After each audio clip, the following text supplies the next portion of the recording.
What was the worst thing your parents ever did to you? My parents didn't really want kids. Family members have told me that I was an only child and that I got pregnant pretty by accident.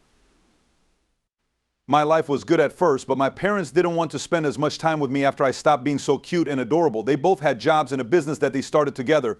Their business was their life, and I was always last on their list. The rest of my close family lived in different states, and I didn't know much about them until I was an adult. So I didn't have any other family around when I was a kid. I was pretty much raised by TV and my teachers. As a teen, I often didn't spend my birthday with my parents because they would just give me money and tell me to buy whatever I wanted. It was pretty much the same for Christmas shopping and sometimes even for back to school buying. It stopped being important to my parents to buy a tree when I turned 10. They had to be persuaded to buy a fake one that I could put together and then take apart every year. I asked my parents if I could work part-time at their business when I turned 16. They turned me down right away and said they didn't have any openings. They could have told me straight out that they didn't want me there. When I turned 18, my parents told me that they expected me to move out as soon as I could because I was an adult. I had to work part-time while I was still in high school because I wasn't saved nearly enough for college. They told me to pack up and move out not long after high school was over. They got a real notice to vacate that gave me 30 days and everything. They didn't even help me move. I needed help from the truck owning dad of a friend. I ended up getting a small flat and working in stores. My life was too busy for college and I didn't have time for it. I was fired after only a few months because my boss really didn't like me and wrote me up for the silliest things. For some reason, I quickly lost all of my money because I was bad at handling it and couldn't find steady work. I lost my flat. When I went back to my parents to ask for help, they wouldn't take me in, not even for a short time to get back up. I lost my job and had to sleep in a tent in someone's garden for the winter. All of my friends had gone to college, some in different states. I, on the other hand, was broke and doing any job I could find to make ends meet. Someone who lives next door to my parents found out I was living in a tent and offered to take me in for a short time so I wouldn't freeze.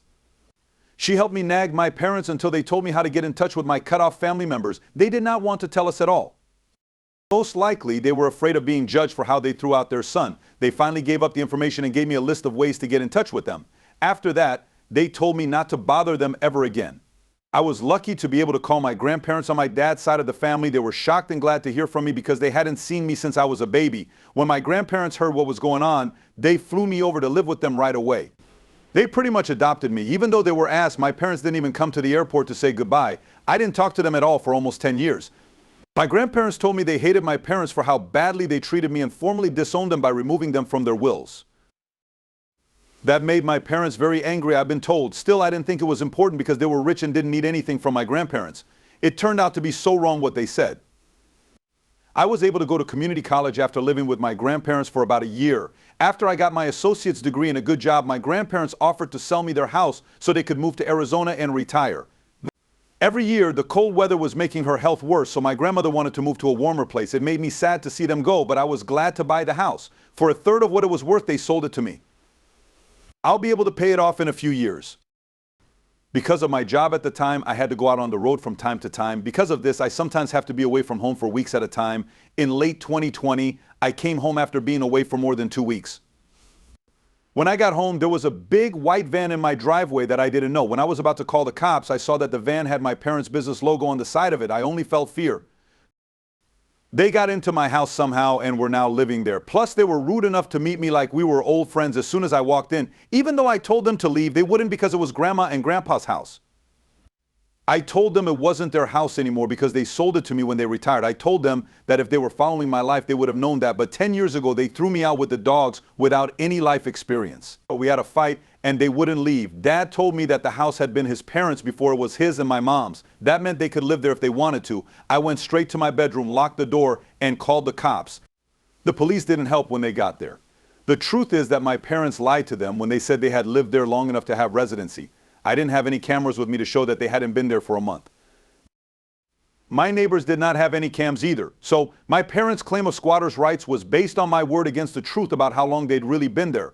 They told the cops that we had agreed over the phone to rent together and that I was trying to kick them out without a reason. And my mom even broke down in tears when she said that. The cops told me it was a family argument and that I should ask the courts to evict them. The pandemic made it take longer to get to court for anything in 2020.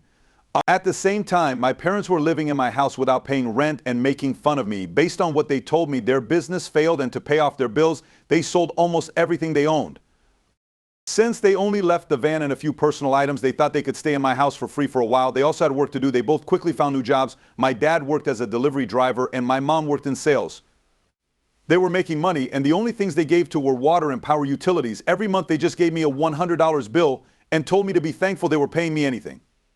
Whenever I tried to talk to them about how much rent I should pay, they told me I owed them nothing because I lived there for 18 years.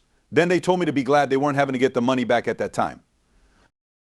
When I fought back, they said they would no longer help with the utilities. I was so stressed out that I called my grandparents to tell them what was going on. They were very upset and told my parents, but they insisted they could stay in my house. They wouldn't move. In an effort to make things right, my grandfather said that they wouldn't have broken in if they hadn't sold me the house. I told him not to stress out. I had already asked the court to remove them and I would get it soon. I told him that my parents already knew they didn't have much time left. I made sure they could hear me say that. The way they reacted was to be quiet. Because he drove a delivery truck 6 days a week, my dad was gone most of the time. He didn't like his job. During her free time, my mom tried to take over my house. She told me I had to let her rearrange my living room. She even tried to get me to give her and my dad the main bedroom at one point. She said they were my parents and should have been treated better. I said no to both of them and told them they didn't deserve better and to stop acting like I owed them something. In the same way that I didn't ask to be born, parents usually have to raise their own kids. She told me that she knew they were trying to show authority so that I wouldn't kick them out. I told her that her time would soon come.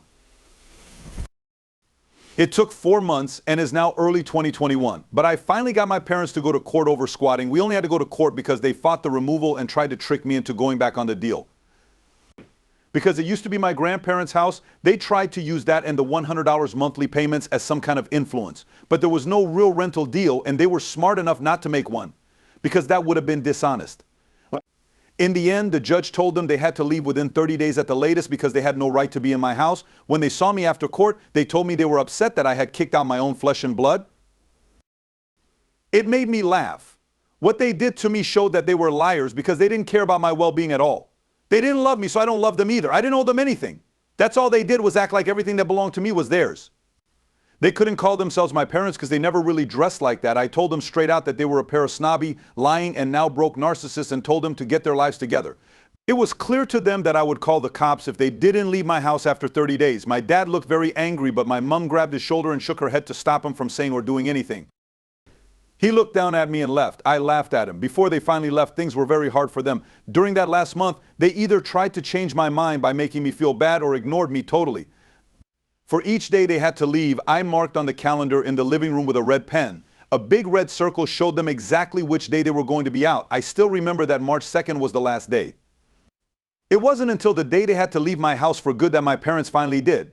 The funniest thing is that they were so sure they could get me to let them stay that they didn't even look for a flat until after the court eviction.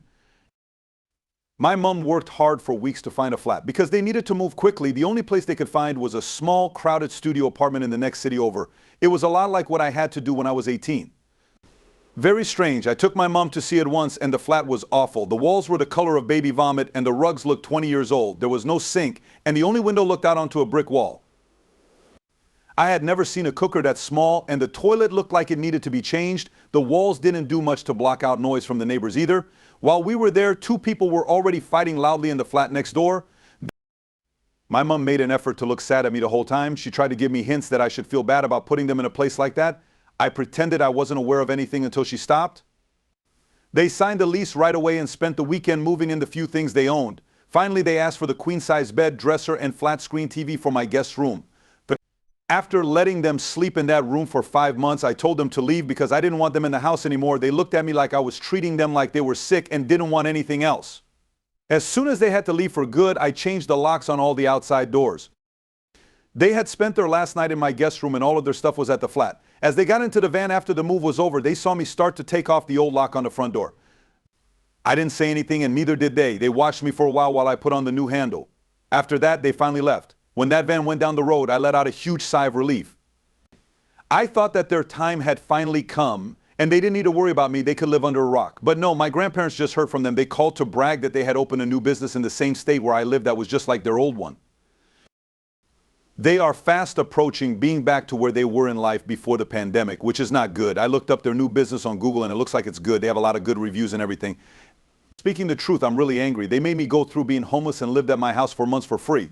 Then they went back to being the mean business people who liked wine they used to be. It's taking way too long if justice is real.